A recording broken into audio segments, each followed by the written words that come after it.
If you are experiencing foundation issues, get a free estimate from Ox Foundations. Adam Fossett, the head football coach and athletic director at B.B. Comer, joins us as our Coach's Corner continues this morning. Coach, good morning to you. Good morning. Good morning. Good to have you with us today. Yes, and hey, the fall camp is done, and they got a jamboree for you guys. And what goes into choosing a jamboree? This is called 0 week. Right. And so how do you go about doing that? We originally didn't have a jamboree, and I got a call from Coach Franklin at Holtville, and he said, "Coach, I need a jamboree. I noticed you didn't have one. Would you like to play?" And I said, honestly, yeah, I think it'd be a good situation for us. So we kind of set it up last minute, and he called me at the end of summer, but I say last minute, and set it up, and we'll go down, and our varsity will play 3 quarters. And then all of our backups and subs and younger guys will play the 4th quarter. Mm-hmm. So special teams won't be live, but we're going to get game speed plays, game speed action against somebody other than ourselves. And that's important. I think that was a big factor last year going into our first game. Winterboro had a game under their belt, and all we had was our practices and our scrimmages. So it's just a different speed when you're playing against another opponent. It's a different atmosphere. Everything's different. So it'll be good for us to get that out. And like I told my guys, I said, if we're going to make any mistakes on the season, let's get them all out Friday. Let's get all that. If we're going to put the ball on the ground, get it out Friday, and then we can be ready to go for the rest of the season. Talk about coming out of fall camp with this Tiger team. Your feelings as you head into the jamboree tomorrow night. This team has really gelled together. We've got some new faces in new places and some kids that have had to step up. We only have 5 seniors, so we are a very young laden team. We have a lot of freshmen that are going to be starting and seeing a lot of playing time. We have a ton of sophomores that are seeing a lot of playing time. We even have a few 8th graders that are going to be significant in rotating in and out.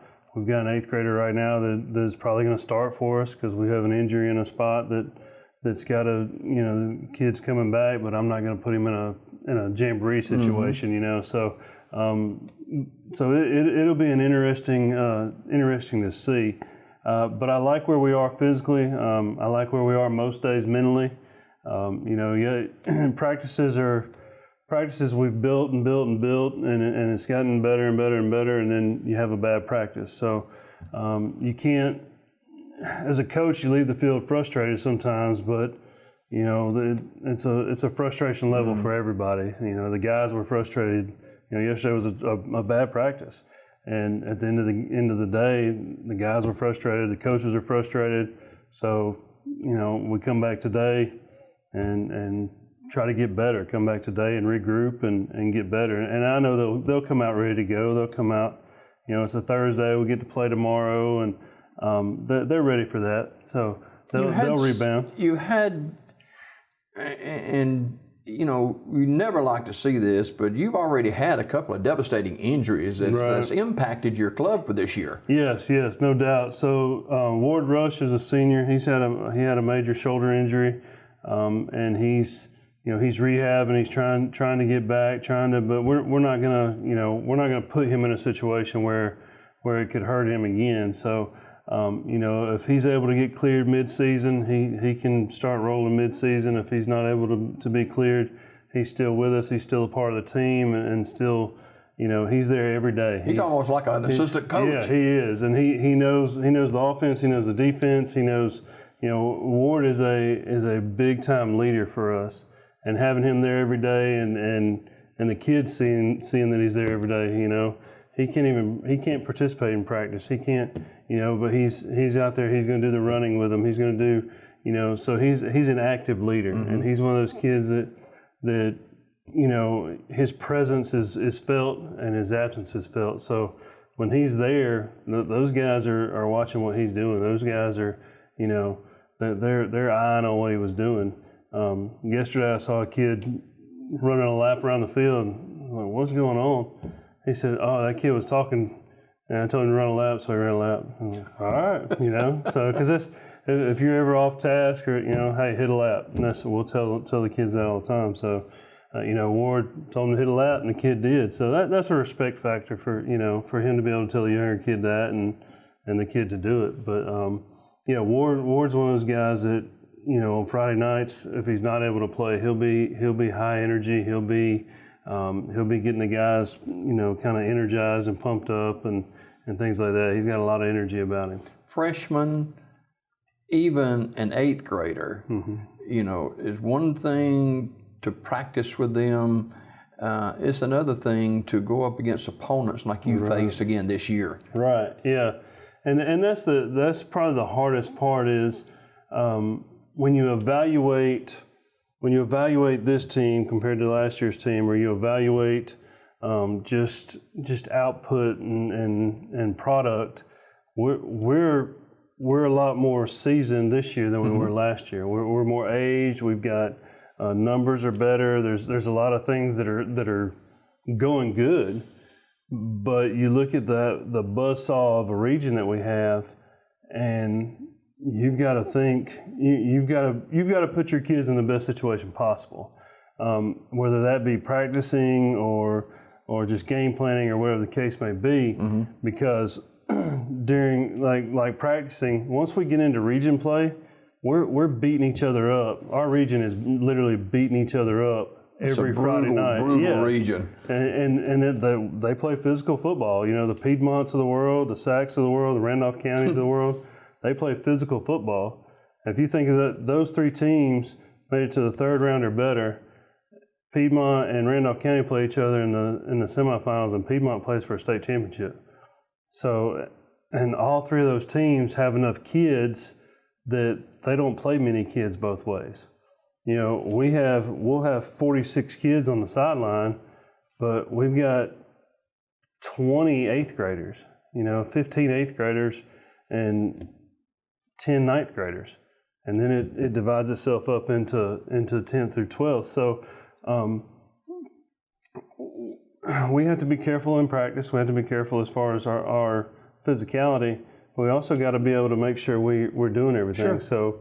So you find ways to do tackling circuit. That's a safer way to do a tackling circuit. A safer way to get one-on-one drill work in. A safer way to. So we're always looking for, as coaches, we're always looking for that drill work that's a safer way or a more efficient way to do it. And it's a patience factor. We have to realize, if we have I've got an 8th grader that's probably going to start at right tackle on Friday night. I've got to be cognizant of that. That's a lot of pressure on an 8th grader, right? Yeah, it is a lot of pressure. And we explained to him, we're looking for effort. We're looking for you doing the right things. We're looking for, if the play's going to the right and you're supposed to reach right, I want to see you take that step. If that guy beats you because he's a senior and he's better than you, I can accept that. If you step the wrong way and don't give me effort, then I can't accept that. So, it's just one of those situations where we have to be able to make sure that we know where our personnel is and where our guys are. And we do a good job of that. Coaching staff does a good job of knowing that. And my offensive line coach came to me yesterday, and he's like, all right, so and so's at tackle, and I had to move so and so here. So I was like, that's fine, let's go. And that's what we did. And they did a good job. And we had to correct some stuff, but again, that's what coaching is, And we do a good job of that.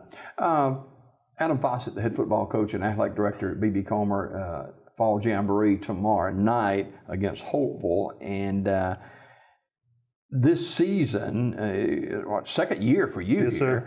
And talk about some of the kids, maybe juniors, maybe senior, maybe sophomores that you're really leaning on this year. Well, first off, out of the gate, it would probably be Raphael Johnson at running back. Raphael's is a junior. He's a 3-sport athlete at Comer. He's basketball and track as well as football. He's an athlete, that's for sure. Yeah, he's definitely an athlete, and he's done a good job.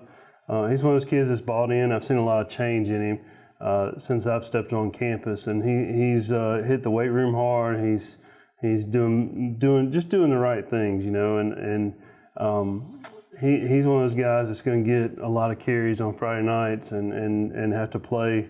He's going to have to play running back, and he's going to have to play some defense. You know, he's going to have to come in and make some plays on both sides of the ball for us. So he's one of the guys that we're really going to be leaning on. Devontae Carmichael is going to be our quarterback. Devontae is a smaller size kid. You know, Devontae is probably 5'6", but he can move. He throws a good ball. He's our team captain on the field. You know, he's the guy that's going to be leading the offense. So defensively, we've got a lot of new parts on the defense, and that's some days are better than others. You know, yesterday was a rough day, just lining up. So, but those guys will get it together. But defensively, kids like Brandon Blankenship, who's a very, very young kid, 9th grader, that's he's going to have to step up on the defensive line. John Murphy at linebacker is going to have to step up, and he's had a good fall camp at linebacker. And we've got a couple kids that have just come to us, Drew Hallman and Riley Culver, that are new to our program. They're going to do a good job for us. So there's a lot of moving parts, a lot of moving pieces. In the defensive backfield, DeLeon Welch is probably one of the kids that's really improved for us and done a good job. And he's one of those guys that he's one of the few that we are kind of specifically, hey, you play defense. That way you're a little more rested, especially being a DB and having to do more running. So he plays receiver on offense, but he's primarily a defensive guy for us. So and there's a lot of other names. I could probably go down 10 or 15 guys that have just been really impressive and consistently gotten better. And that's what we're looking for, is that consistency of getting better, that consistency of you know, are you committed to this, and are you going to get better at this every day, no matter how hot it is or whatever the case may be. With a young football team that you have, and it really is young, only 5 seniors, and with the difficulty of navigating a region that is just chock full of returning teams that have experience in playoffs and playoff state championship winners and history of state championship winners, does this go into what you see? Does this go into altering or resetting any of your goals for the year? No, I think the goal is always improvement. You know, you want to be improved. I don't think you can set your, everybody wants to win. Yeah. I mean, that's obvious. Everybody, hey, we want to win. We want and we want to win now. Right, and we want to win now, and everybody wants to win now. You know, and nobody more so than me. You know, and I want us to be successful for everybody involved, for the school, for the coaching staff, for the kids, for myself, for everybody that is involved. But to look at a 10-game schedule and say, hey, this is going to be an easy task is unrealistic. So you really take it one game at a time, and that's kind of how we look at it. And it's so cliche, but we really take it one game at a time. I'm not worried about sacks right now because we're going to play Winterboro first. Sure. And once we cover the Winterboro aspect of it, and once tomorrow night's over, on the way back, we'll already be turning the page to Winterboro, and we'll be ready for that. So, and we still have our film from last year. We've got all that we can focus on from Winterboro. So we take care of that, and then we'll move to sacks, and then we'll move to, again, I think Glencoe's next, or so forth and so on. So we've got to take it 1 week at a time, and that goes with practice, with preparation, with the kids, we have a pretty set schedule of how we practice throughout the week. But let's say we come off a physical game on Friday night, and we're kind of beat up, we've got to readjust that practice schedule. We've got to, we can't just not practice, but we can say, hey, look, we usually go full pads on Monday. We're going to go helmets on Monday, and then we'll go full pads Tuesday, depending on how Monday goes. Or, so if you just keep knocking into each other nonstop and you're already banged up, then you're not going to be ready for Friday night. Yeah. So a lot of psychological stuff goes into it. It's kind of like practicing now with the heat and the heat index being what it is. This is one of the hottest summers I've ever dealt with as far as fall camp and coaching and things like that. And the Alabama High School State Association has a guideline of practice times, a guideline of, if the heat index is over so much, then you can only wear shells, of so forth and so on. So like this week, we weren't in full pads at all because the heat index was so high. So, we want to follow those guidelines because at the end of the day, wins and losses or wins are great, but you want every kid to walk off the field that walked on the field. You don't want to have any injuries or any heat strokes or anything like that. So we're gonna go by that, and that's when the heat index is so high, they're supposed to have 4 water breaks in an hour and so forth and so on. So psychologically, what we've done is whatever we're in, if we're in shells for the day, which is shoulder pads, we start out in helmets, and we go through the first 30 minutes, 40 minutes of practice in helmets, and then during one of our water breaks, they put their shoulder pads on. So we've had to adapt practice to that, and that's worked for us. Psychologically, the kids they're a little bit better, about doing that. So, and I think we get more out of them doing that. Whereas if we come out in shoulder pads and we stretch in shoulder pads, and then we do a couple of drills in shoulder pads, and then we get to team, the kids they're already spent, and it's not an out of shape thing. It's that the humidity is 85% and it's 101 degrees That's outside, tough. and it's tough. So we have to be smart about it. There's a difference between being tough as coaches and just crazy as coaches, and unfortunately in this state we've got crazy coaches too, but we've got tough coaches that have some sense about them that are able to do these things and still get progress out of your team. Finally, Adam Fossett, the head football coach and athletic director at BB Comer, our guest this morning. Fall Jamboree tomorrow night. Is that here at the stadium, or is that on the road? No, that's on the road. Okay. That's in Holtville, which is actually in Slapout, Alabama. Yeah, it's a big city down there. That's right. But that kicks at 7, I'm assuming? Yes, sir, 7 o'clock. And, second year here, first year last year was a transition year, and trying to get your feet on the ground and get these guys buying into the program. Second year, from the outside looking in as kind of a novice, it just looks like that these Tigers just need some good things to happen for them. Yeah, they do. We need something good to happen. We need. Last year it was kind of like we were snake bitten. Other than the Glencoe game last year, kind of busted wide open and things went into place. But there was just the ball didn't bounce in our way a lot, and I felt like. Man, we're snake bitten.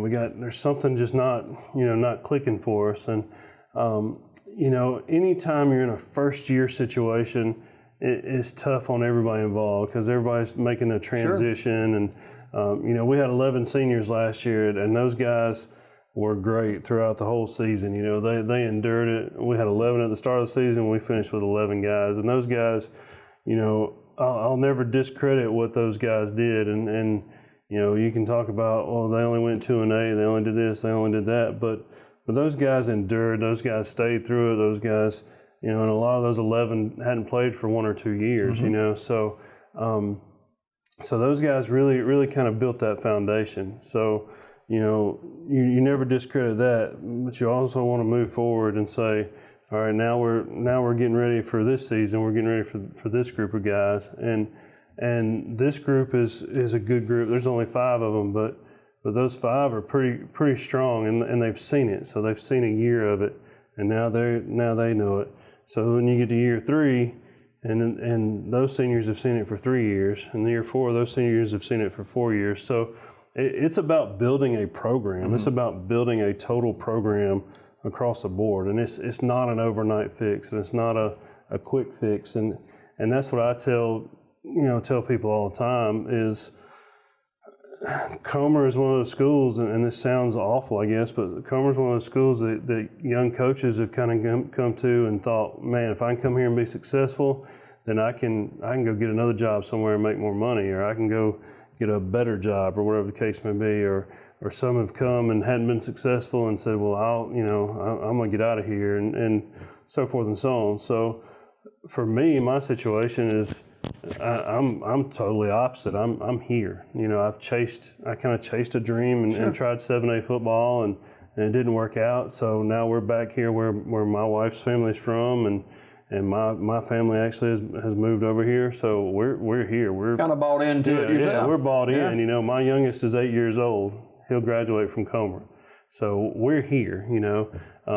I've taken a vested interest in our youth program, our youth football program, and our coaches are working with their coaches and things like that. So we're looking at big picture stuff. We're looking at big total program, what's best for the program, and that's not just, you know, it's not just football. And that's one of the great things too is you know, I feel like we do a good job of focusing on all our sports and keeping all those sports involved. Our female sports are I mean, we've got female athletes that are working hard and we've got high numbers in our female sports. And, you know, volleyball starts their season today and they've got, you know, we're a 3A, we've got a varsity, a JV and a junior high volleyball team. We have 3 volleyball teams and about 40 girls over the 3 teams. So, it's just a lot of good things that are going on, a lot of positive that's going on, and I think the positive kind of gets hidden under so much stuff as far as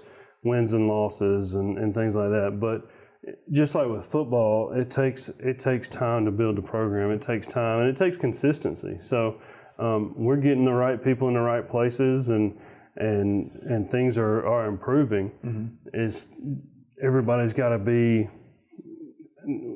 got to be supportive of what's going on and understand there's going to be hiccups along the way. So, and the community and people involved with Comer people that are really involved, that they see what's going on and they know what's going on. And I have people talk to me, and, you know, people come up to me in Walmart and say, hey, I like what you're doing at Comer. And I don't even know who these people are, you know, so, But that's good to hear. It's good to know that we are doing things, and we have a connection with, you know, the All Sports Booster Club. We have a connection with the Alumni Association, and you know, so, you know, I talk to Randy Kane a lot. I talk to Sia Bradford a lot, and we communicate, and that's the big thing, is communicating and getting the word out and letting everybody know, hey, you know, this is what's going on, this is what we're doing, so forth and so on. So. A lot of positive, a lot of good things going on. The start of school has been great. You know, Comer is we have really good kids, athlete or not. We got really good kids there. There's not problems. There's not, you know, we got typical school stuff, you know, silly stuff that goes on. But our kids are good kids and they do a good job. So. It's fun being there, and I'll be there for a long time. All right, the Booster Club, one of the reasons we do this show with Coach Adam Fossett, they support it, and we ask you to support BB Comer Tiger Athletics, whether it's football or volleyball or wherever the case may be a part of this tradition as it is continuing to be rebuilt and re-geared. Coach Adam Fossett, our guest, Fall Jamboree tomorrow night at Hopeville down in Slapout, Alabama. And then next week, first home game of the season against the Winterboro Bulldogs, at Winterboro. And that's a winnable game, certainly. We'll talk about that next week. And Coach Fossett, good to see you this morning. Good luck tomorrow night. Thank you, sir. Coach Adam Fossett, our guest this morning on Daybreak Live, back after this.